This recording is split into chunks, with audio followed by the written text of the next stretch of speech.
Hello students, welcome to Sushant learning platform.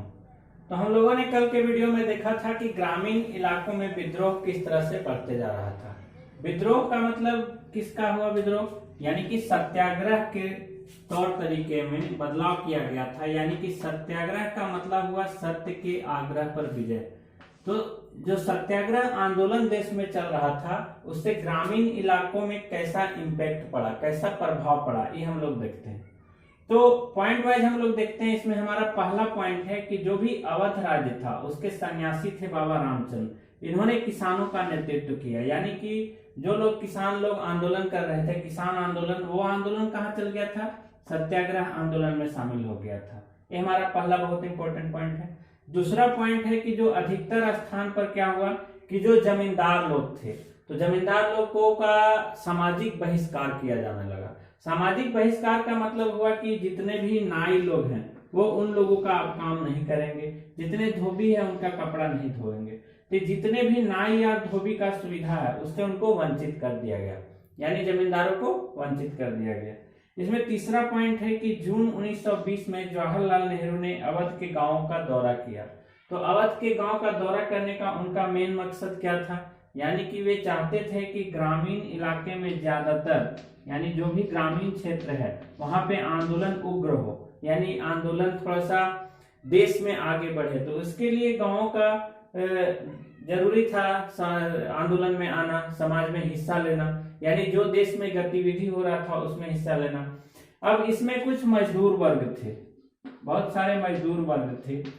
तो मजदूरों ने क्या किया कि बड़े बड़े जितने भी जमींदार लोग थे या फिर बहुत जो अंग्रेज लोग थे जिनका की शासन चल रहा था उस क्षेत्र पे, उस राजवाड़े पे, वहां पे उन्होंने अपना काम देना बंद कर दिया, यानी कि अपना योगदान देना बंद कर दिया। नेक्स्ट पॉइंट हम लोग देखते हैं।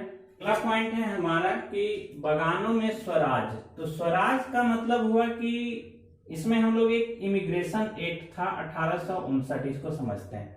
तो इंग्लैंड में एक इमिग्रेशन एक्ट लागू किया गया। इसके तहत था कि कोई भी किसान या भी कोई भी लोग वो है कि बगान में डायरेक्ट आना जाना नहीं कर सकते, इस पे पाबंद लगा हुआ था, यानी कि रोक टोक लगा हुआ था। तो क्या हुआ कि लोगों ने इसका विरोध किया कि बगान में हमारा अपना स्वराज। स्वराज का मतलब हुआ कि खुद का शासन, यानी कि बिना रोक टोक के हम लोगों को कहीं भी आने के लिए आजादी हो, खुद का शासन हम जिसको कर सकते हैं। तो इसका मतलब हुआ कि बिना रोक टोक का बगानों में या फिर जंगलों में आने जाने का छूट मिलना चाहिए। इसे हम क्या बोलते हैं, बगानों में स्वराज, यानी खुद का शासन व्यवस्था।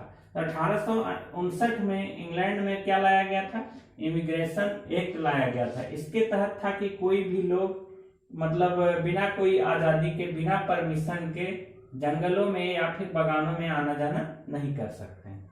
नेक्स्ट पॉइंट है हमारा गिरमिटिया मजदूर किसको बोलते हैं, गिरमिटिया मजदूर। तो क्या होता था कि जैसे जब भारत अंग्रेजों का गुलाम था, यानी कि औपनिवेशिक शासन के अंदर था, इसके दौरान क्या होता था कि बहुत सारे लोगों को काम करने के लिए फिजी देश है, गयाना, वेस्ट इंडीज आदि स्थानों पर ले जाया गया था। यानी कि भारत के मजदूर तबके के लोग या निम्न जो नीचे स्तर के लोग थे उन लोगों को मजदूरी करने के लिए कहाँ ले गया था, विदेशों में ले जाया गया था। फिजी, गयाना, वेस्ट इंडीज आदि जगहों पे ले गया था।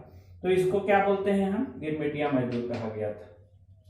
अगला हमारा आता है 1928 में वल्लभ भाई पटेल ने गुजरात के बरडोला में किसान आंदोलन का नेतृत्व किए थे। यानी कि किसानों को जागरूक करने के लिए, वहां के किसानों को जागरूक करने के लिए नेतृत्व किए थे।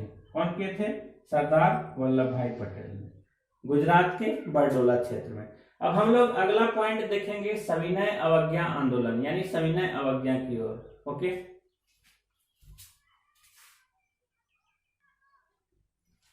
नेक्स्ट पॉइंट हम लोग देखते हैं सविनय अवज्ञा।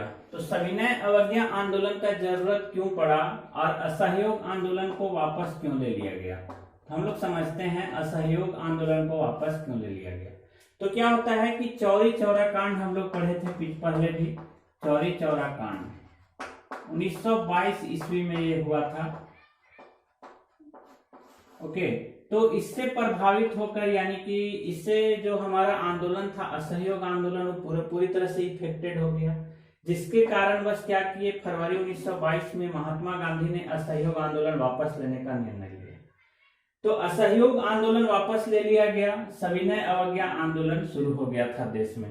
तो क्या होता है कि सविनय अवज्ञा आंदोलन को चलाने के लिए कांग्रेस के कुछ नेताओं ने 1919 में गवर्नमेंट ऑफ इंडिया एक्ट के तहत गठित की गई प्रांतीय परिषद के चुनाव में भाग लेना चाहते थे।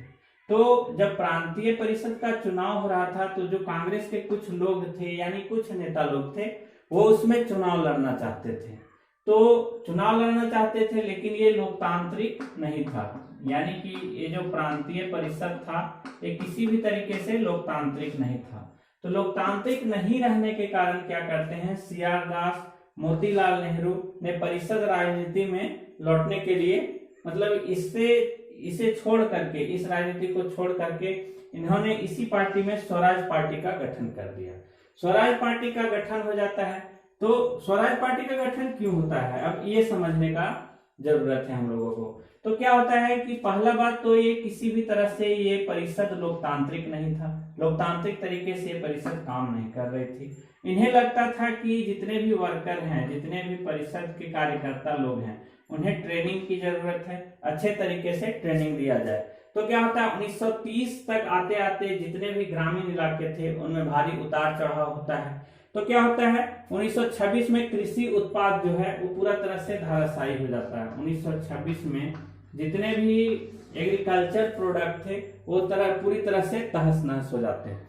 अब क्या होता है, ब्रिटेन के एक राजा हैं, उनका नाम है, ब्रिटेन की नई टोरी सरकार बोल सकते हैं हम लोग। तो उनका है कि जो भी राष्ट्रवादी आंदोलन जो कि गठित हुआ था देश में, उसका जो भी आयोग का कार्यशैली था, यानी कि जितने भी जैसे लोकतांत्रिक तरीके से नहीं कराया जा रहा था, ये आप लोगों का 1919 में जो गवर्नमेंट ऑफ इंडिया एक्ट था, इसमें प्रांतीय परिषद जो था वो पूरी तरह से लोकतांत्रिक नहीं था। इसे तोड़ करके मोतीलाल नेहरू, CR दास ने क्या किया कि एक परिषद राजनीति में लौटने के लिए स्वराज पार्टी का गठन कर दिया। स्वराज पार्टी का जब गठन होता है तो उसके बाद क्या होता है, इसका विरोध भी होता है। 1928 में जब साइमन कमीशन भारत आया, क्वेश्चन आता है बहुत इंपॉर्टेंट क्वेश्चन कि साइमन कमीशन भारत कब आया, तो 1928 में साइमन कमीशन भारत आता है। तो कुछ प्रांत के लोग इसका भी पुरजोर विरोध करते हैं। इसका नारा दिया गया था साइमन कमीशन वापस जाओ। अगला पॉइंट हम लोग देखते हैं,